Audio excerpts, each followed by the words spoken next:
All right, we have a BMW 528E that we are fitting the Kangaroo's BMW M20 manifold to. This is an M20 car, and I just wanted to show, before we button it all up and finish, how much clearance everything has.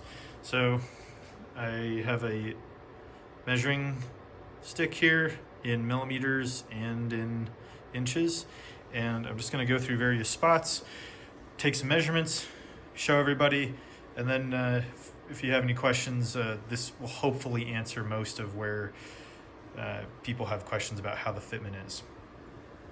So the first one is always, how close is the turbo to the fender? And as you can see here,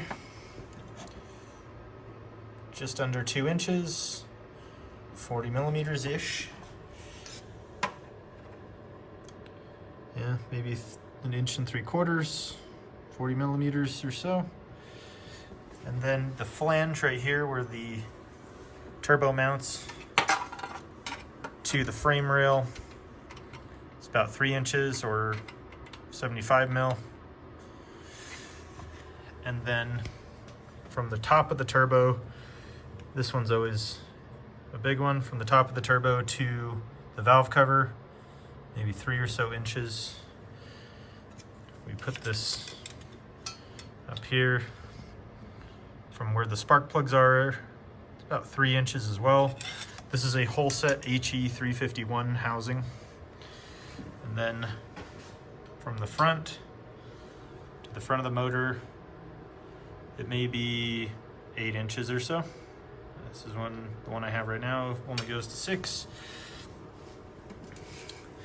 From the front of the flange, where it's touching the engine, to the edge is about 6 inches, maybe a little bit less, 140 millimeters.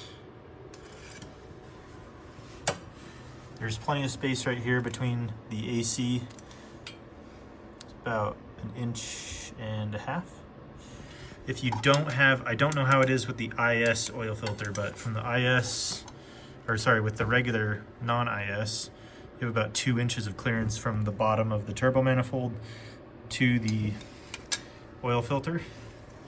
This down here is a tile 38 millimeter wastegate, and with making the adaptation as close as we can to get all the hardware in and everything, you have about 1.5 inches from the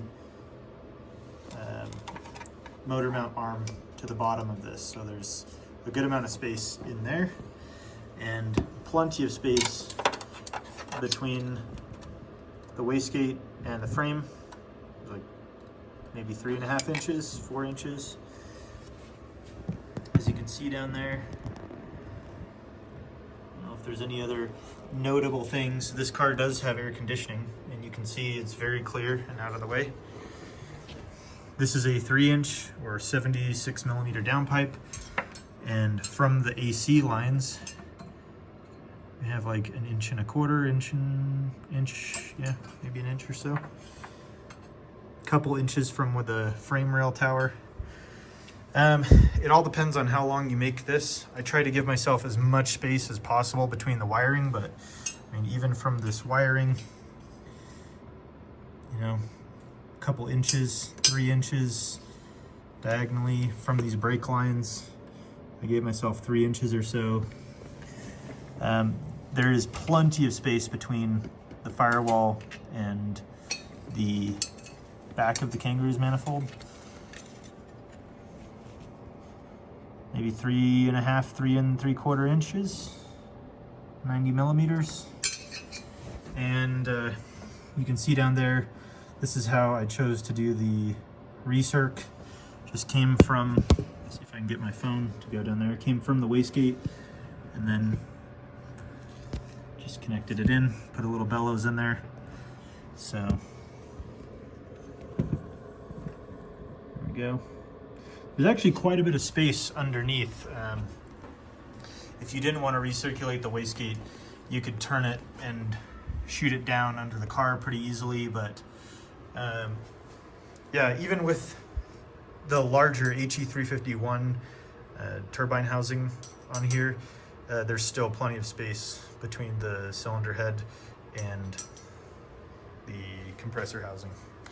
So anyway, I'm trying to think of any other spots that you might want to see. I just get questions about this all the time, and I figured, oh, let's make a video so everyone can kind of see how well it fits.